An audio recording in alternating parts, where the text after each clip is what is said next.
Hello dear student, स्वागत है आपका हमारे यूट्यूब चैनल में। और आज हम बात करने वाले हैं होम मेन्यू की, जो होम टैब है। इससे पहले हमारी एक वीडियो थी, उसमें फाइल मेन्यू पूरा कवर कराया गया था। इससे फाइल टैब पूरा कवर कराया था मैंने इसमें। तो इससे आगे चलते हैं इसमें, नेक्स्ट मेन्यू होम टैब। तो सबसे पहले एक ऑप्शन आता है इसमें, पेस्ट, कट, कॉपी और फॉर्मेट प्रिंटर। तो सबसे पहले हम यूज़ करेंगे कॉपी का यूज़। कॉपी कैसे करते हैं? सबसे पहले देखो, इसमें क्या करता हूँ मैं, कोई टेक्स्ट लिख लेता हूँ। एक टेक्स्ट लिखने के लिए एक शॉर्ट है ये रैन ब्रैकेट। अब ब्रैकेट क्लोज कर देना, अपने आप टेक्स्ट आ जाएगा। ये मैंने टेक्स्ट लिख रखा है। ये डिफ़ॉल्ट एमएस वर्ड में ऐड रहता है। आप चाहे 2010 में करो, 2007 में करो, 19 में करो, जैसे भी किसी में भी करोगे आप, सब में डिफ़ॉल्ट ही आएगा। तो सबसे पहले एक ऑप्शन आता है कॉपी। मान लेते हैं मैंने ये ऑप्शन, ये जो टेक्स्ट डिलीट कर रखा है। अब ये जो ऑन द इंसर्ट टैब जो टेक्स्ट लिखा हुआ है, मुझे ये बार बार लिखना है, कई बार लिखना है। तो हम क्या करेंगे, इसे सेलेक्ट कर लेंगे। पहले मैंने सेलेक्ट कर रखा है और इसे कॉपी कर लेंगे। कंट्रोल सी से भी कॉपी कर सकते हैं और यहाँ से कॉपी पर भी क्लिक कर सकते हैं। अगर मैंने ये कॉपी कर रखा है, अब ठीक है। अब कॉपी करने के बाद अगर मैं इसे पेस्ट करता रहता हूँ, control we paste, control we करूँगा मैं, तो ये बार बार टेक्स्ट कॉपी होके आता रहेगा। अच्छे से समझ में आया होगा कॉपी का मतलब। कॉपी का मतलब होता है आप कुछ भी कॉपी कर सकते हैं। जैसे मान लो अब ये तो टेक्स्ट है, मैं चाहता तो एक इमेज को भी कॉपी कर सकता था, एक ऑब्जेक्ट को भी कॉपी कर सकता हूँ। मान लो मैंने एक ऑब्जेक्ट बनाया है इस तरीके से, और इसी को मुझे कॉपी करना है बार बार, तो यहाँ से कॉपी करूँगा और पेस्ट करता जाऊँगा मैं। देखो दूसरा भी आ गया सेम, पेस्ट, तीसरा भी आ गया सेम, ठीक है। ऐसे ही मैं टेक्स्ट को भी कॉपी कर सकता हूँ और ऑब्जेक्ट को भी और इमेज को भी। इमेज चाहो तो मैं इमेज भी कॉपी कर सकता हूँ। इस तरीके से मैंने यहाँ से सेलेक्ट किया और कोई सी भी इमेज ले लेते हैं एक, उसे भी कॉपी करके देख लेते हैं एक बार। जैसे मैं यहाँ से फ्लावर्स के फूल ले लेता हूँ और ओके करता हूँ। ये टेक्स्ट आ गया। पहले मैं ये जो फ़ोटो आया है इसे छोटा कर लेता हूँ मैं, छोटा कर लिया मैंने। अब मुझे बार बार दूसरा एक और कॉपी करनी है, तो हम क्या करेंगे, इसकी इस तरीके से कॉपी करेंगे। पहले कॉपी और पेस्ट कर देंगे। देखो दूसरी आ गई, तीसरी आ जाएगी, चौथी, ऐसे करके कंटिन्यू आती रहेंगी तुम्हारी, ठीक है। कॉपी अच्छे से समझ में आया होगा। कॉपी के बाद जो ऑप्शन आता है आपका, वो आता है यहाँ पर कट। मान लेते हैं मैंने एक टेक्स्ट ये लिख रखा है। अब जो ये लिखा हुआ है, on the insert tab the galleries include item that are design to coordinate. But ये 3 पैराग्राफ लिखे हुए हैं, फर्स्ट पैराग्राफ, दूसरा और एक तीसरा। बट जो मेरा पहला पैराग्राफ लिखा हुआ है ये गलत लिखा हुआ है, मतलब ये पहला नहीं था, ये दूसरा है। तो हम क्या करेंगे, इसे यहाँ से डिलीट करेंगे। इसके बाद दूसरे के बाद यहाँ पे लिखना पड़ेगा हमें, ऐसे करके ऑन द इंसर्ट टैब, इस तरीके से लिखना पड़ेगा। बट ऐसे तो टाइम लगेगा, इसलिए हम क्या करेंगे, इसे यहाँ से सेलेक्ट करके कट कर देंगे बच्चा। क्या कर देंगे, कट कर देंगे। कट कर दिया, वहाँ से हट गया। अब जहाँ पेस्ट लेके लिखना है वो, वहाँ पर उसे हम पेस्ट कर देंगे। तो क्या मैं समझता हूँ आ गया होगा ये। कट और कॉपी में क्या फ़र्क रहता है, कॉपी एक ऑब्जेक्ट और एक टेक्स्ट को एक जगह से उठाता है और दूसरी जगह पर पेस्ट कर देता है, मतलब दोनों जगह पर रखता है। पहली वाली जहाँ से उठाता है वहाँ पर भी रह जाता है वो टेक्स्ट, और जहाँ पर रखना चाहते हैं हम, पेस्ट करना चाहते हैं, वहाँ पर भी आपका ये टेक्स्ट रखा रहता है। बट बेटा कट और कॉपी में क्या यही फ़र्क है। अगर हम कट को यूज़ करेंगे तो एक जगह से हटा देगा, दूसरी जगह पे वो रख देगा इसे, मतलब पेस्ट कर देगा। अच्छा, और पेस्ट समझ में आ गया होगा। कट और कॉपी किए हुए टेक्स्ट को, इमेज को, ऑब्जेक्ट को पेस्ट करता है, मतलब लेके आता है, रखता है, इतना है। अब जैसे देखो मैंने ये कॉपी किया, अब मैं चाह रहा हूँ नीचे भी और लास्ट वाले पैराग्राफ में भी लिखना चाहता हूँ, तो पेस्ट कर दूंगा मैं। और एक और आ गया, देखो ये पहले से है मैंने जो बनाया है। मान लो मैं इसे हाईलाइट करके देख लेता हूँ एक बार, जो मैंने अभी बनाया है। ये तो पहले से ही था हमारा जो मैंने हाईलाइट किया है। अच्छा, और जो मैंने कॉपी पेस्ट किया है वो ये वाला किया है, तो इसे भी हाईलाइट करके देख लेता हूँ, एक अलग कलर से पेस्ट हाईलाइट कर लेता हूँ ये कलर से। ठीक है, यहाँ तक ये आपके समझ में आया होगा अच्छे से। अब बेटा एक और ऑप्शन आता है फॉर्मेट पेंटर।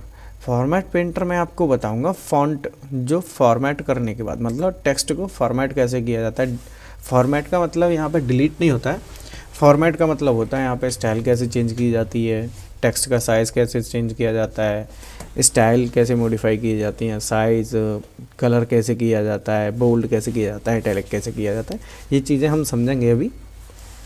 तो सबसे पहले आता है आपका एक स्टाइल, मतलब फ़ॉन्ट किस तरीके से चेंज किए जाते हैं। पहले जो टेक्स्ट का चेंज करना है उसे हम सेलेक्ट कर लेंगे बेटा, इस तरीके से सेलेक्ट कर लिया, और सबसे पहले यहाँ से हम क्लिक करते हैं तो देखो फ़ॉन्ट थीम आ गई खुल के। जो आपको फ़ॉन्ट थीम चाहिए उस पर आप क्लिक कर सकते हैं, जैसे हिंदी भी है इसमें, ठीक है, बहुत सारे मिल जाएंगे आपको, जैसे एरियल है, एरियल ब्लैक है, इन एरियल नैरो है, जो आपको यूज़ करनी है वो आप यूज़ कर सकते हो। जैसे अभी मान लो मुझे ये आपको एम्प्टी चाहिए मुझे, ठीक है, बड़ौनी एम्प्टी, ये BK एम्प्टी भी ले सकते हैं, मैंने ये ले ली, ठीक है। तो दोनों में आपको फ़र्क दिख गया होगा, मैंने ये चेंज कर रखी है, ये डिफ़ॉल्ट वैल्यू है हमारी, ठीक है। अच्छा, अभी एक और बात चल रही थी कि हम जो पेस्ट पे आए थे, जैसे मान लो मैंने कोई भी टेक्स्ट कॉपी किया, मैंने यहाँ से कॉपी कर लिया, बेटा वो कहाँ जाके रख लिया जाता है। MS वर्ड जो है एप्लीकेशन, वो इस कॉपी किए हुए डेटा को कहाँ रखता है, ये हमें बहुत सारे इंटरव्यू में पूछने के लिए मिल जाता है, बहुत सारे इंटरव्यू में पूछने के लिए मिलेगा आपको, और कोई भी क्वेश्चन कर सकता है, बट हमें पता होना चाहिए जो हमने कॉपी किया है ना ये टेक्स्ट, वो कहाँ रखा गया है। तो बेटा एक यहाँ पे क्लिप आर्ट आता है, क्लिप बोर्ड, ठीक है, जो कॉपी करोगे ना उस टेक्स्ट को वो यहाँ पे आपको दिखाई दे जाएगा। अभी जैसे देखो मैंने you can change the easy, ठीक है, ये किया था मैंने कॉपी, तो ये आ गया। अब मान लो मैं ये दूसरा वाला और करके देख रहा हूँ कॉपी, तो देखो दूसरा आ गया ऑन द इंसर्ट टैब। अब बार बार इसे लिखना चाहते हो यहाँ पे क्लिक कर दो, ये भी आ जाएगा। अगर आप क्लियर करना चाहते हो यहाँ से क्लियर हटा दो, क्लिपबोर्ड से हट जाएगा, ठीक है। आशा करता हूँ समझ में आया होगा अच्छे से आपको। फिर से आपके वापस आते हैं हम यहाँ पे, टेक्स्ट का स्टाइल चेंज कर सकते हैं यहाँ से हम, ठीक है। अच्छा, दूसरा ऑप्शन आता है आपका यहाँ पे टेक्स्ट का साइज़। तो बेटा टेक्स्ट का साइज़ भी इंक्रीज़ डिक्रीज़ कर सकते हैं, पहले साइज़ बढ़ा देते हैं। डिफ़ॉल्ट साइज 72 रहता है मैक्सिमम, और मिनिमम रहता है 8 इसका, ठीक है। सबसे छोटा जो हम कर सकते हैं 8 कर सकते हैं, 8 पॉइंट, और सबसे बड़ा कर सकते हैं वो 72 अकॉर्डिंग टू साइज़। अब बेटा बड़ा कितना कर सकते हैं, अगर 72 से भी बड़ा करना है तो कंट्रोल के साथ यहाँ से इंक्रीज़ करते जाओ, ये ऑप्शन दे रखे हैं, इंक्रीज़ करते जाओ होता जाएगा, डिक्रीज़ करते जाओ बेटा। पर जो MS वर्ड में दे रखा होता है मैं उसकी बात कर रहा हूँ, वो सबसे ज़्यादा दे रखा होता है 72 और 8। एक्चुअल में हमारा कितना होता है 11, जो हमारा यूज़फुल होता है 11 होता है, जो हम सबका नॉर्मली रहता है वो 11 12 लास्ट 12 रहता है, तो ये रख लिया मैंने। अच्छा, सेकंड ऑप्शन है इसका टेक्स्ट को इंक्रीज़ करना, ठीक है, इस तरीके से हम इंक्रीज़ कर सकते हैं, इस तरीके से टेक्स्ट को डिक्रीज़ कर सकते हैं, मतलब साइज़ को डिक्रीज़ इंक्रीज़ कर सकते हैं, ठीक है। दूसरा एक ऑप्शन आता है इसमें आपका यहाँ से चेंज केस, मतलब टेक्स्ट के केस चेंज करना। एक सेंटेंस केस का मतलब है आप सेंटेंस केस में ही लिखते हैं हमेशा, हम जो इंग्लिश US लिखते हैं, इंग्लिश इंडियन लिखते हैं, वो हमारी सारी होती है। तो दूसरा ऑप्शन आता है सेंटेंस केस में होता क्या है, जैसे हम सेंटेंस लिखते हैं, एक सेंटेंस का पहला लेटर कैपिटल में लिखते हैं और सब स्मॉल में लिखते होंगे। जैसे देखो एक एग्जांपल ले लेता हूँ मैं, यहाँ पे मैं ये काम कर रहा हूँ यहाँ से on the insert tab, the gallery tab, you want, ये हटा दे रहा हूँ मैं यहाँ से, ये हटा दिया मैंने। अब इसमें कितने सेंटेंस हैं, सबसे पहले ये से देखते हैं। देखो एक ये सेंटेंस यहाँ तक आता है आपका होम टैब, दूसरा ये यहाँ से स्टार्ट होता है you can change, you can also format text.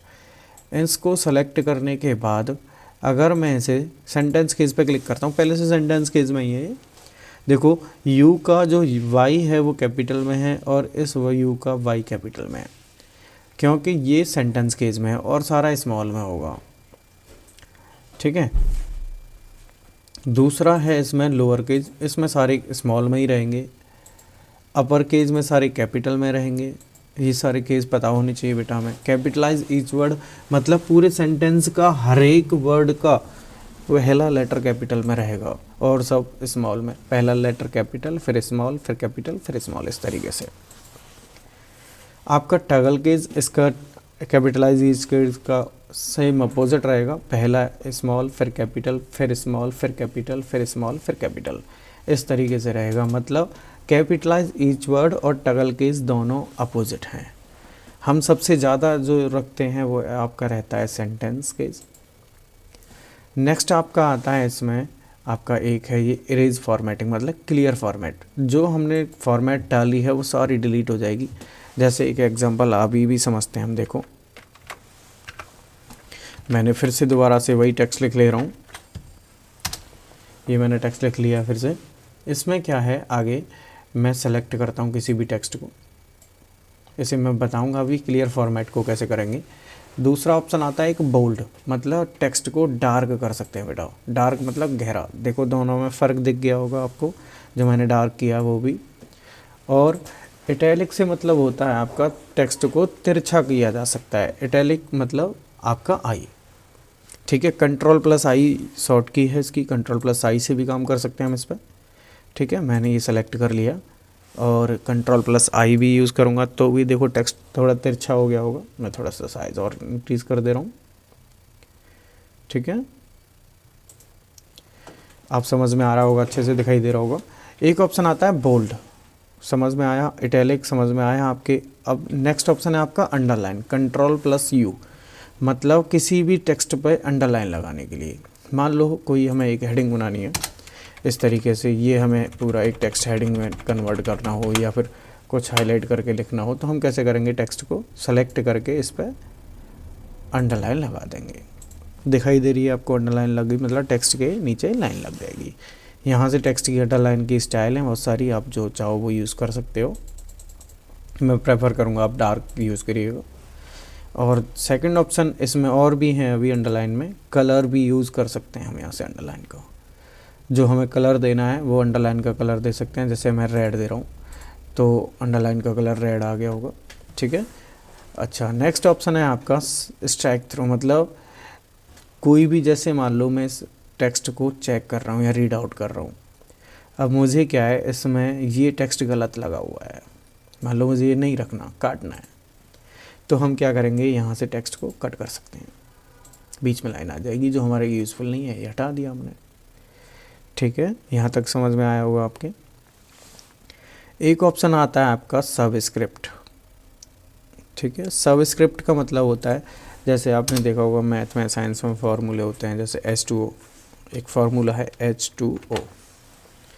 ठीक है, H2O फार्मूला है, तो मैं इसे सेलेक्ट करके पहले बोल्ड हटा दे रहा हूँ और यहाँ से आई थिंक अंडरलाइन भी हटा दूँ।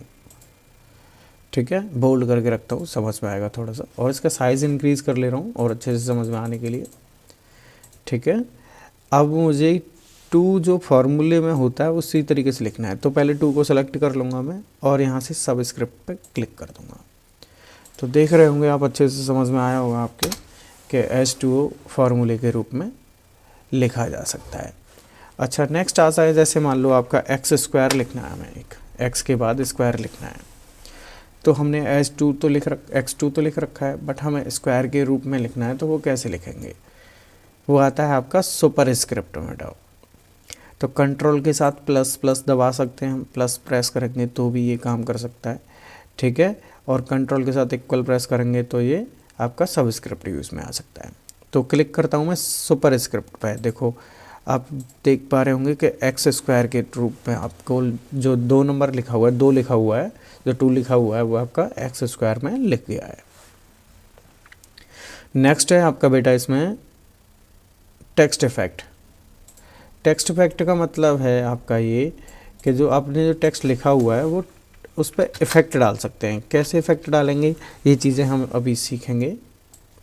पहले मैं इसके पैसे अंडरलाइन हटा दूं और बोल्ड है पहले से ही। सेलेक्ट करते हैं किसी भी टेक्स्ट को और यहाँ से स्टाइल पड़ी हुई है आपकी, कोई सी भी आप इस पर डाल सकते हो। जैसे आप डालोगे सेम आपको दिखना स्टार्ट हो जाएगी।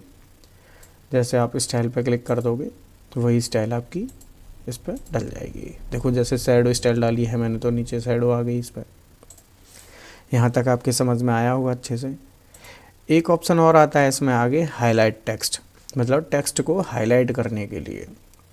अब जैसे मान लो मैंने अभी ये टेक्स्ट कट किया था, अभी आपको याद होगा कि मेरे ये काम का नहीं है, मुझे हाईलाइट करना ही, तो क्या करूँगा मैं यहाँ से इसे हाईलाइट कर सकता हूँ। जैसे येलो कलर से करना है, येलो से कर लो। और दूसरा भी टेक्स्ट है कोई, इसे भी आप जैसे मोस्ट इम्पोर्टेंट देना चाहते हो। अब ये जो टेक्स्ट है मेरा किसी काम का नहीं है, तो मैं इसे कैसे कलर से हाईलाइट करूँ ये भी डिपेंड करता है। चलो मैं इसे दूसरे कलर से हाईलाइट कर देता हूँ, जैसे रेड कलर से हाईलाइट कर दिया, तो मतलब ये मेरे किसी काम का नहीं रहेगा अब, ठीक है। अच्छा, इसमें और भी टेक्स्ट है जो इम्पोर्टेंट भी होगा। इम्पोर्टेंट की टेक्स्ट की बात करें तो हम जैसे मान लो ये टेक्स्ट मेरा इम्पोर्टेंट है, मैंने सेलेक्ट किया, तो मैं इसे कैसे कलर से हाईलाइट कर सकता हूँ? येलो से कर सकता हूँ, ग्रीन से कर सकता हूँ, जैसा आपका मन हो, जैसे आप चाहो उस कलर से आप इसे, जैसे मैं येलो से करना चाहता हूँ तो मैंने येलो से कर दिया हाईलाइट। नेक्स्ट ऑप्शन है आपका टेक्स्ट का कलर चेंज करना। बेटा देखा होगा आपने इसमें ब्लैक कलर से ही लिखा आ रहा है, अभी मैं चाह रहा हूँ इसका कलर चेंज कर दूँ, तो क्या करूँगा मैं यहाँ से सेलेक्ट करके आप कोई सा भी कलर दे सकते हो टेक्स्ट पे। बट सबसे पहले आपको क्या करना पड़ेगा, टेक्स्ट को सेलेक्ट करना पड़ेगा। आपको जितनी भी फॉर्मेटिंग करनी है आपको सेलेक्टेड टेक्स्ट पर ही करने के लिए मिलेगी, ठीक है। देखा होगा टेक्स्ट का कलर चेंज हो गया है। अब एक ऑप्शन आता है यहाँ पर आपका क्लियर फॉर्मेटिंग, मतलब जितनी भी फॉर्मेटिंग दी होगी आपने वो सारी क्लियर हो जाएगी आपकी। देखो दिखाई दे रही होगी आपको, सारी फॉर्मेट क्लियर हो गई, बट आपका हाईलाइट क्लियर नहीं होगा बिकॉज टेक्स्ट को आपने हाईलाइट किया है, फॉर्मेट नहीं किया। इसलिए यहाँ से आपको ये हटाना है टेक्स्ट, तो यहाँ से क्या करेंगे, दोबारा से सेलेक्ट करेंगे। जैसे मुझे हाईलाइट हटाना है तो सेलेक्ट करूँगा दोबारा से और फिर हाईलाइट पे जाऊँगा और यहाँ से नो कलर कर दूँगा मैं, ठीक है। इसको भी मैं हटाना चाहूँ तो दोबारा से सेलेक्ट करके इस तरीके से यहाँ से नो कलर कर दूँगा। यहाँ तक समझ में आया। अब आता है आपका एक फॉर्मेट पेंटर, जो अभी मैंने बोला था मैं बाद में कराऊंगा, फ़ॉन्ट के कराने के बाद ही कराऊंगा मैं। चलो मैं पहले पैराग्राफ पे एक फॉर्मेटिंग डाल के देख लेता हूँ पहले कोई सी भी। जैसे मान लो टेक्स्ट बढ़ा दिया, साइज़ भी इंक्रीज़ कर दिया मैंने, स्टाइल भी चेंज कर देता हूँ यहाँ से एक बार, ठीक है। जैसे कि कोई सी भी कर लेते हैं, एक जो ये कर लेता हूँ मैं, ठीक है। इसे बोल्ड कर लेता हूँ बेटा, बोल्ड के बाद इटैलिक भी कर लेता हूँ और इसका कलर भी चेंज कर लेता हूँ। कलर जैसे मान लो मैंने रेड दे दिया एक, ठीक है। अब यही सेम फॉर्मेटिंग मुझे दूसरे वाले टेक्स्ट पर डालनी है, तो फॉर्मेट पेंटर क्या करता है, एक जगह से फॉर्मेट को पिक कर लेता है। मतलब जैसे यहाँ से पिक करनी है मुझे फॉर्मेट, तो दूसरे टेक्स्ट पर वो फॉर्मेट को पेंट कर देता है, मतलब छाप देता है एक तरीके से, मान लो ये कहते हैं। फॉर्मेट पेंटर पे कैसे करेंगे, पहले जो जहाँ से हमें पेंटिंग उठानी है, सॉरी हमें फॉर्मेटिंग उठानी है, वहाँ पे सेलेक्ट कर लेंगे और एक बस फॉर्मेट पेंटर पे क्लिक करना है, फॉर्मेट पेंटर। अब जहाँ डालनी है आपको फॉर्मेटिंग, मतलब जहाँ टेक्स्ट पे फॉर्मेट अप्लाई करनी है उस तरीके से वहाँ पेंट ब्रश चला देंगे। सेम फॉर्मेटिंग दोनों जगह आ गई होगी, देखा होगा आपने। तो बेटा यही यूज़ है आपका फॉर्मेट पेंटर का। ये क्या करता है फॉर्मेट पेंटर, आपकी जो पेंटिंग नहीं, फॉर्मेटिंग होती है उसे पिक कर लेता है किसी दूसरे टेक्स्ट पर अप्लाई करने के लिए, ठीक है। नेक्स्ट ऑप्शन आता है आपका यहाँ पे नंबरिंग, बुलेट्स। बुलेट मतलब हर एक पैराग्राफ पर आपकी बुलेट्स स्टाइल लगाने के लिए। जैसे सेलेक्ट कर लिया मैंने कोई टेक्स्ट और यहाँ से बुलेट नंबरिंग स्टाइल लगा सकते हैं आप किसी भी, जैसे बुलेट नंबरिंग देनी हो, नंबरिंग ऑर्डर, अनऑर्डर लिस्ट देने के लिए। अनऑर्डर और ऑर्डर में क्या फ़र्क होता है बेटा, अनऑर्डर लिस्ट होती हैं जैसे बुलेट हुई और आपकी बिंदु जो भी लगानी हो आपको, ठीक है, जिन्हें हम काउंट नहीं कर सकते, मतलब 1 2 3 4 5 ऐसे सीरीज़ वाइज नहीं दे सकते, वो हमारी अनऑर्डर लिस्ट होती हैं। और सीरीज़ वाइज जैसे देते हैं वो होती है हमारी ऑर्डर लिस्ट। ऑर्डर लिस्ट कैसे होती है पहले मैं वो भी बताऊंगा, पहले आप अनऑर्डर लिस्ट सीखिए। ये आपके यहाँ से अनऑर्डर लिस्ट में आप ये लगा सकते हैं, कोई सी भी लगाना चाहो जो लगा लो आपको, ठीक है। मैंने ये लगा ली 4 डॉट्स वाली। नेक्स्ट ऑप्शन है आपका ये नंबरिंग। यहाँ पे बेटा ये नंबर दे सकते हो, देखा होगा मैंने, देखो इन्हें काउंट कर सकते हैं 1 2 3, ऐसे भी काउंट कर सकते हैं, सारे काउंट कर सकते हैं, मतलब 1 2 3 ABCD, ये भी सीक्वेंस में ही चलेंगी ना, ABCDEFZ तक, फिर ZA इस तरीके से स्टार्ट होंगी, AZ इस तरीके से AA स्टार्ट होंगी, इस तरीके से हमारे आगे तक चलती रहेंगी। यहाँ तक समझ में आया होगा आपके, ये नंबरिंग दे दी मैंने। नेक्स्ट ऑप्शन है आपका, ये भी नंबरिंग है बेटा, पर मल्टी लेवल लिस्ट होती है ये, इस तरीके से मल्टी लेवल लिस्ट में आते हैं, ठीक है।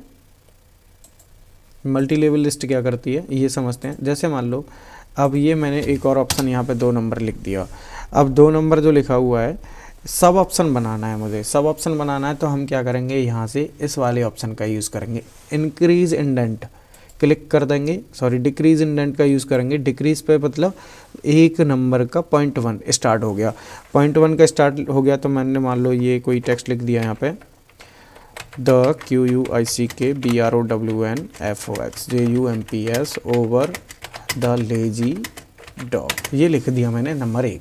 अब दोबारा से एंटर करता हूँ तो 1 पॉइंट का दूसरा नंबर स्टार्ट हो गया, मतलब लिस्ट नंबर 1 का पहला पॉइंट, लिस्ट नंबर 1 का दूसरा पॉइंट स्टार्ट हो गया, ठीक है। जैसे मैंने यहाँ पे लिखा Ram is a good boy, number दूसरा भी स्टार्ट हो गया। मान लो मैंने तीसरा स्टार्ट करना है तो तीसरा ले सकते हैं। यहाँ पे लिखा मैंने Gagan is a very good boy, इस तरीके से हम यहाँ पे काम कर सकते हैं। अब फिर से यहाँ पे चौथा पॉइंट स्टार्ट हो गया, चलो इसे भी लिख लेते हैं। जैसे मैंने लिखा Tina is a very good GIRL girl, ये लिख दिया बेटा। अब एक और बार एंटर करता हूँ तो 0.5 स्टार्ट हो रहा है। हमें क्या करना है, अब दोबारा से दूसरे नंबर पे जाना है, तो बेटा हम यहाँ से डिक्रीज़ कर देंगे पॉइंट को, तो दूसरे नंबर पे स्टार्ट हो गए हम लिखना स्टार्ट से, ठीक है। दूसरा भी पॉइंट लिख लो कोई भी जो आपको लिखना हो, जैसे मैं अभी जल्दी जल्दी ये लिख दे रहा हूँ क्योंकि आपको समझाना भी है, वीडियो लंबी नहीं करनी मुझे, ठीक है, ज़्यादा लेंथी हो जाएगी। समझ में आया होगा आपके, यहाँ पे आपको ये इंक्रीज इंडेंट और डिक्रीज इंडेंट आ गया होगा समझ में। नेक्स्ट ऑप्शन आता है आपका पैराग्राफ। बेटा पैराग्राफ के अलाइनमेंट, ये तो पूरा पैराग्राफ में ही आएगा, पूरा जो भी आ रहा है आपका टैब पूरा पैराग्राफ में ही आएगा। तो आपका एक है आपका लेफ़्ट अलाइनमेंट, मतलब जितना भी टेक्स्ट है बेटा वो लेफ़्ट से लिखा जाएगा, आपका लेफ़्ट साइड से ही लिखा जा रहा है, ठीक है। अच्छा, दूसरा आता है आपका सेंटर अलाइनमेंट, मतलब बीच से स्टार्ट हो जाएगा आपका लिखना टेक्स्ट का, बीच से मतलब मिडिल से, बिल्कुल सेंटर से ही लिखा जाएगा, देख लेना आप। दूसरा एक ऑप्शन आता है राइट से, तो मतलब ये राइट से लिखना स्टार्ट हो जाएगा टेक्स्ट को, ठीक है। हम मोस्टली लेफ़्ट से ही लिखना स्टार्ट करते हैं और ज़्यादा से ज़्यादा हम जस्टिफाई रखते हैं क्योंकि दोनों तरफ इक्वल रहता है ये। अब देखो जैसे मैंने लेफ़्ट पे क्लिक कर रखा है तो ये लेफ़्ट से, मतलब लेफ़्ट से तो इक्वल है बट राइट से आपको इक्वल नहीं दिखाई दे रहा होगा आपको। देखो सेंटर पे क्लिक करके लिखूँगा मैं तो सेंटर से तो इक्वल है बट लेफ़्ट से ना राइट से इक्वल है, और राइट से लिखूँगा मैं तो राइट से तो इक्वल है जहाँ तक, बट लेफ़्ट से इक्वल नहीं है। तो हम क्या करते हैं, इसे सबसे ज़्यादा आपका जस्टिफाई से ही करते हैं क्योंकि देखो दोनों तरफ से ही इक्वल आ रहा होगा ये। यहाँ तक समझ में आया आपके। नेक्स्ट ऑप्शन है आपका ये paragraph line spacing and paragraph space, मतलब हर एक पैराग्राफ के बाद स्पेस देना और एक लाइन के बाद स्पेस देना। देखो दिखाई दे रहा होगा आपको, जैसे मैंने ये अप्लाई कर दिया तो 2 लाइन के बाद स्पेस, मतलब एक लाइन के बाद 2 लाइन का स्पेस, इस तरीके से 0.5 मतलब 1.5 लाइन का स्पेस, इस तरीके से हम दे सकते हैं 0.25 का, इस तरीके से स्पेस, एक लाइन से एक लाइन का स्पेस। एक आ रहा है add a space before paragraph, मतलब हर एक पैराग्राफ के बाद स्पेस देना। रिमूव स्पेस, दोबारा से ऐड स्पेस, इस तरीके से आ सकता है। एक ऑप्शन आता है आपका शेडिंग। देखो अभी आपने क्या किया था यूज़, हाईलाइट टेक्स्ट। हाईलाइट करने में क्या रहेगा कि जैसे जितना सेलेक्टेड टेक्स्ट है उसे ही हम हाईलाइट कर सकते हैं, बस देखो हो रहा है। बट थीम चेंज करने के लिए क्या रहेगा, कलर पूरे पैराग्राफ या लाइन पर ही काम करेगा।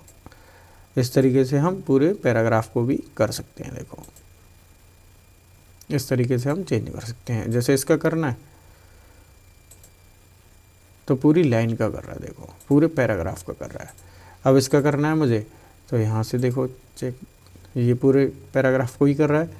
तो ये पूरे पैराग्राफ की थीम चेंज करता है।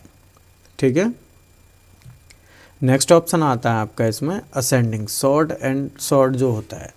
शॉर्ट से मतलब है हमारा यहाँ पे, जैसे मान लो मैंने कोई एक वैल्यू लिख ली A 2 3 4 5 6 7 8 और एक 9।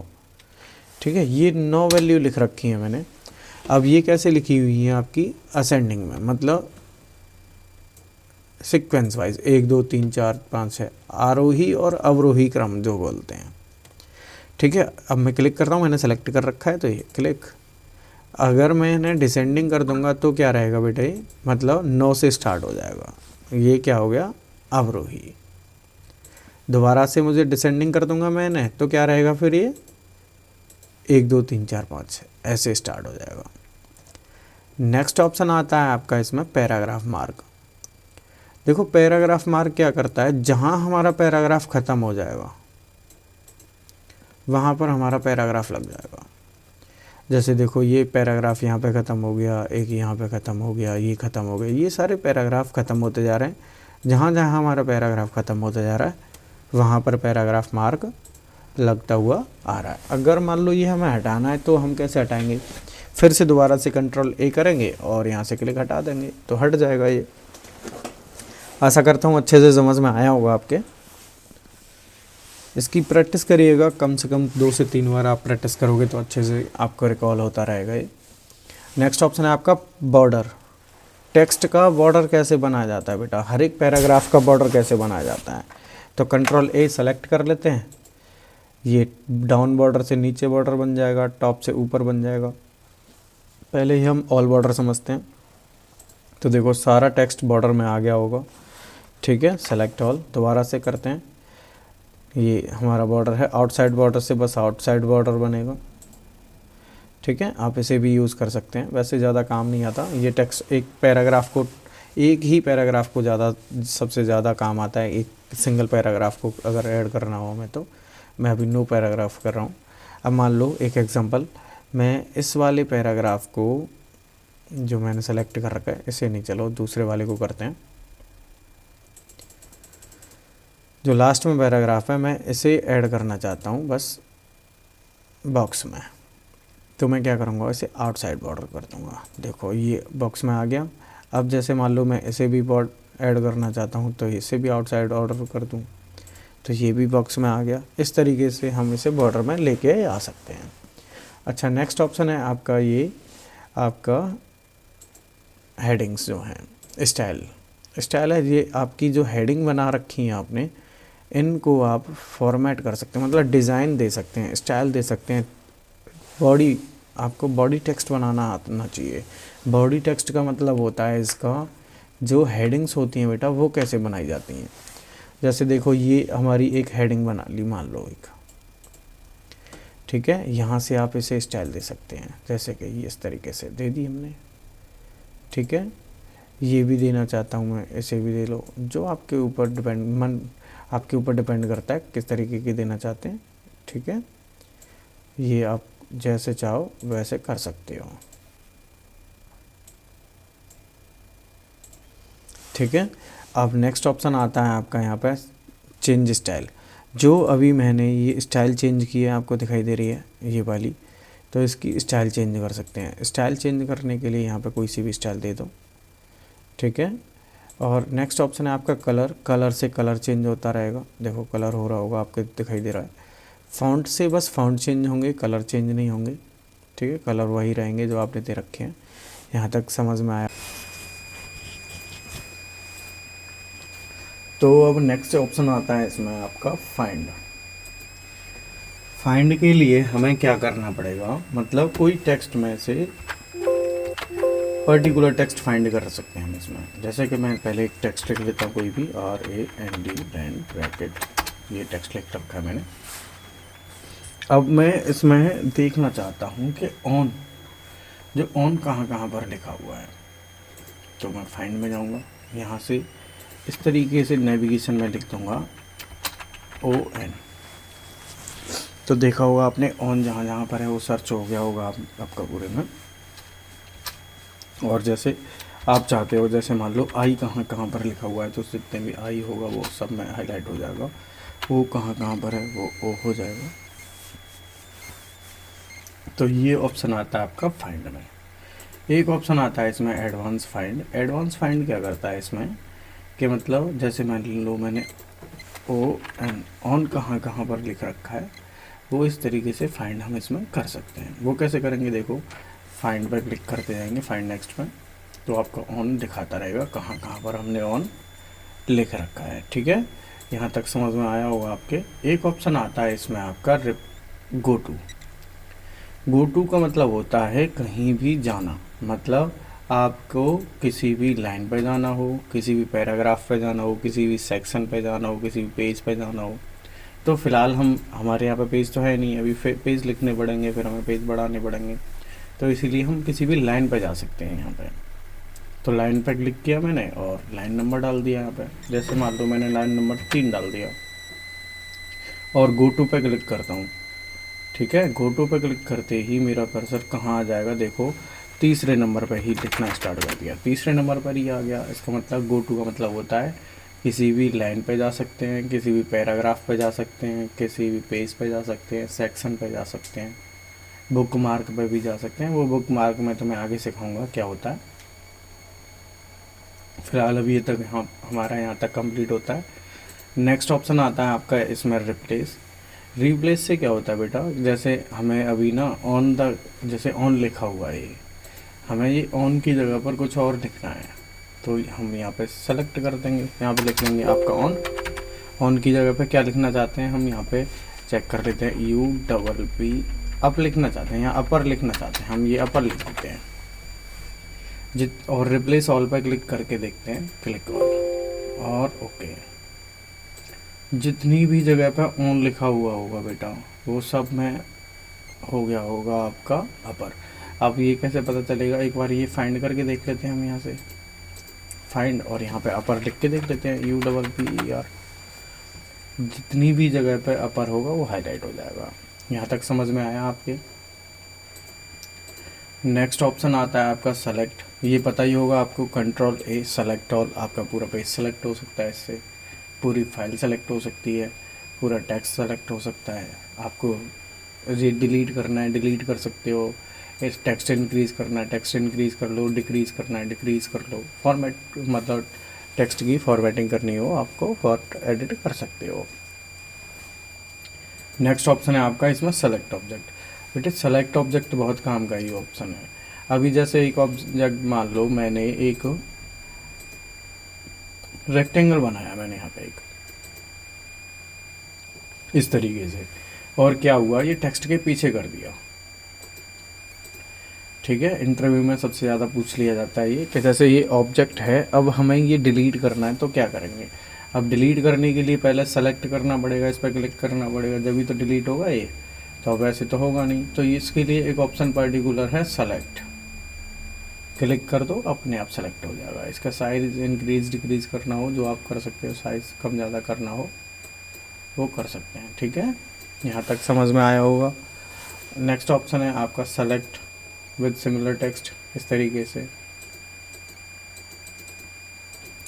जैसे भी आपको टेक्स्ट सेलेक्ट करना है उस तरीके से नो फॉर्मेटिंग डेटा सेलेक्ट हो जाएगा। ठीक है, यहाँ तक हमारा ये कंप्लीट होता है।